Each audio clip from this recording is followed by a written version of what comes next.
اللہ رب العزت نے آقا صلوات والسلام کی ہستی مبارک میں جو جو گوشہ رکھا، جب عالم نور میں تھے تو حضور کا نور بھی رحمت تھا، جب عالم بشریت میں منتقل ہوئے تو بشریت محمدی صلی اللہ علیہ وسلم بھی رحمت ہے۔ اس کی وجہ میں آپ کو بڑے عام فہم طریقے سے سمجھا دیتا ہوں۔ آقا صلوات والسلام کو عالم نور کی بھی نیشنلٹی حاصل تھی اور عالم بشر کی بھی نیشنلٹی حاصل تھی۔ حضور عالم انوار کے بھی رہنے والے تھے اور عالم بشریت کے بھی رہنے والے تھے۔ اس کی بڑی عام فہم انداز سے مثال دینے لگا ہوں۔ کوئی کہے کہ ثابت کر دیں صاحبزادہ صاحب یہ کیسے پاسبل ہے؟ میں عرض کرنے لگا ہوں، معراج کی رات سارے مسئلے حل ہو گئے۔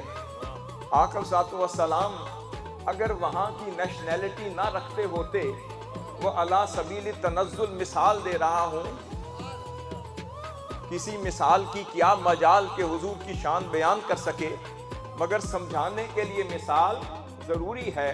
اگر حضور اس کائنات اور اس عالم کے نہ رہنے والے ہوتے اور سپیس اینڈ ٹائم اور کاسمولوجی کا علم نہ رکھنے والے ہوتے اور وہاں کے رستے نہ جانتے ہوتے اور وہاں کی معرفت نہ رکھتے ہوتے، یہاں آپ ایک کسی ڈرائیور کو اپنی گاڑی دے دیں اور کہیں کہ چلو مجھے لاہور لے جاؤ، وہ گھماتا پھرے گا اور اس کو راستے نہیں آئیں گے۔ جو آپ 6 گھنٹے میں پہنچیں گے وہ 16 گھنٹے لگا دے گا اور پھر بھی کبھی ادھر گھومے گا کبھی ادھر گھومے گا۔ آپ پوچھیں گے مجھے یہ بتاؤ کہ تو کبھی لاہور بھی گیا ہے یا نہیں؟ وہ کہے گا نہیں ملک صاحب پہلی دفعہ لاہور جاندہ پہ پہلی دفعہ لاہور جا رہا ہوں۔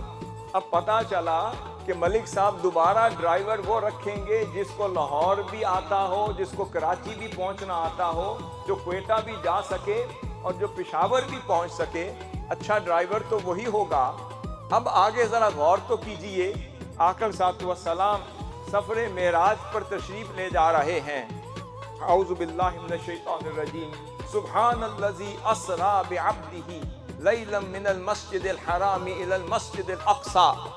یہاں تک تو اللہ رب العزت نے براق بھیج دیا اور جبریل امین کو ساتھ بھیج دیا۔ اب وہ وہاں سے مسجد حرام سے لے کر مسجد اقصی تک تو پہنچ گئے۔ اب آگے تو حضور خود جا رہے ہیں اور سیدنا جبریل امین پہلے آسمان تک تو پہنچے، پھر دوسرے پہ چلے گئے، تیسرے پہ چلے گئے، چوتھے پہ چلے گئے۔ 7ویں آسمان کے بعد جب سدرہ کا مقام آیا تو آقا صلی اللہ علیہ وسلم نے مڑ کے دیکھا تو جبریل امین پیچھے رہ گئے۔ تھوڑی دیر متوجہ ہو کر پوچھا جبریل تجھے کیا ہوا؟ تو کیوں پیچھے رہ گیا؟ وہ کہنے لگے لو دنوت ان ملتا لاحترقت بہ، یا رسول اللہ یہ بس میری حد ہے۔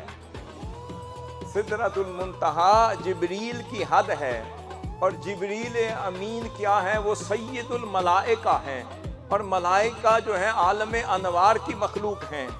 اس کا مطلب جہاں عالم انوار کی مخلوق کی حد ہے وہاں جبریل امین کے پڑ جلتے ہیں۔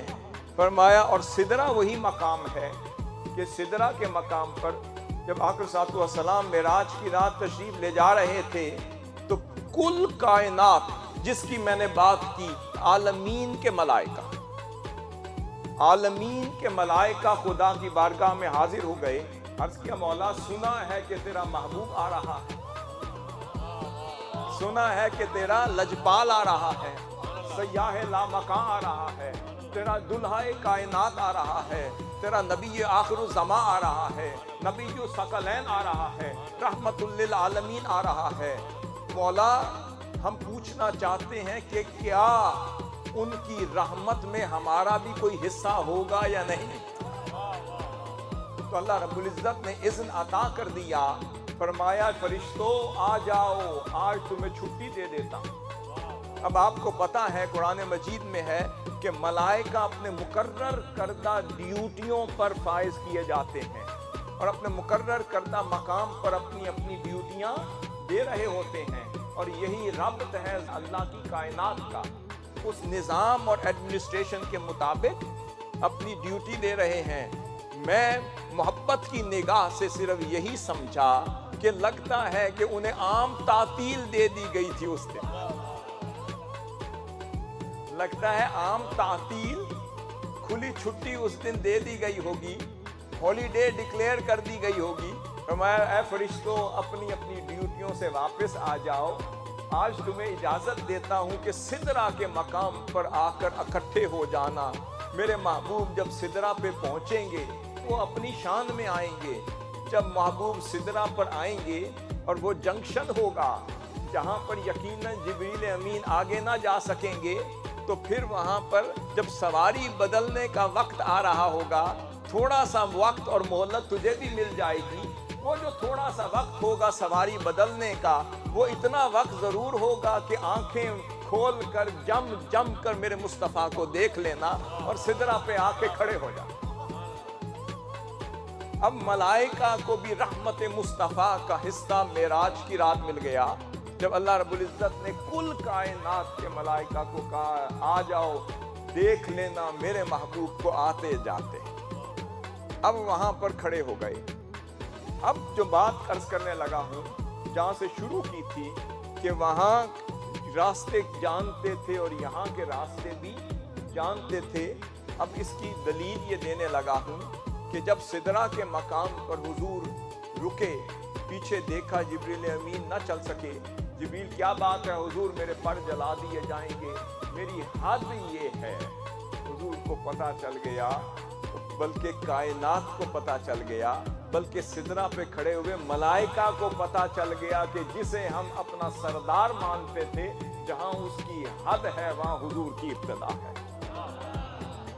اب اس کے بعد حضور تشریف لے جا رہے ہیں. وہ مقام مصطفیٰ کا سفر ہے. پھر رف آ رہا ہے، پھر ایک مقام پہ رف بھی رک گیا.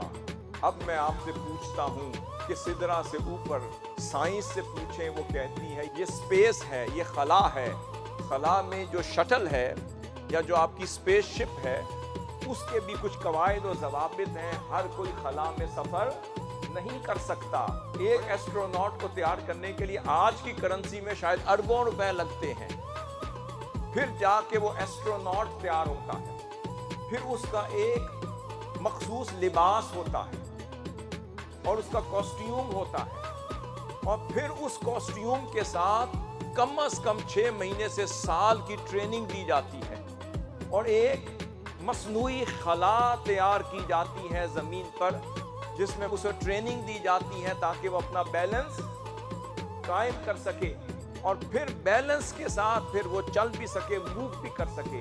تو اس ایسٹروناٹ کو خلا میں اور سپیس میں سفر کرنے کے وہ طریقہ کار سکھائے جاتے ہیں، اس کی ٹریننگ کی جاتی ہے. پھر اربوں روپے خرچ ہوتے ہیں، سال ہر سال لگ جاتے ہیں. دنیا تو یہ کہتی ہے پھر جا کے وہ ایسٹروناٹ تیار ہوتا ہے اور پھر وہ سپیس میں سفر کرنے کے قابل ہوتا ہے، اور پھر بھی پتہ نہیں کتنے دفعہ وہ اپنے منزل سے اور مدار سے ہلتا ہوگا، گرتا ہوگا، آتا ہوگا، جاتا ہوگا، پھر جا کے کہیں پہنچتا ہوگا. اب میں آپ کو بتا رہا ہوں جبریل امین تو پیچھے رہ گئے، اب حضور سدرہ سے اوپر جا رہے ہیں. جب رف بھی نیچے رہ گیا، اب آقا صلی اللہ علیہ وسلم ثم دنا فتدلی فکان قاب قوسین او ادنا. اب حضور تشریف لے جا رہے ہیں.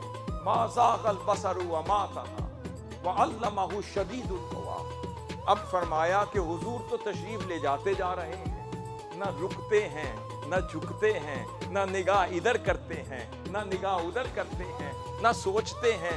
ضرورت نہیں، حضور تو بس چلے جا رہے ہیں اللہ کی بارگاہ کی طرف، ملاقات کی طرف روانہ ہیں. کوئی شے حضور کو روکتی نہیں، اپنی سپیڈ پر تشریف لے جا رہے ہیں. اب سوال یہ پیدا ہوا، اگر صرف عالم بشر کے باشندے ہوتے تو ایسٹروناٹ کو تیار کرنے کے لیے سال ہر سال لگے، اربوں روپے لگے، کاسٹیوم بھی چاہیے. میں پوچھتا ہوں کہ کون سا ایسا کاسٹیوم تھا جو جبریل امین نے حضور کو پہنایا ہوگا؟ کون سا ایسا لباس تھا جو حضور کو پہنایا ہوگا؟ کون سی ایسی ٹریننگ تھی جو جبریل امین نے حضور کو دی ہوگی؟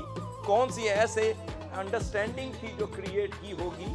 کون سی ایسی ریہرسل تھی جو کرائی ہوگی؟ اب حضور ایسے جا رہے ہیں اور ملائکہ تکتے جا رہے ہیں.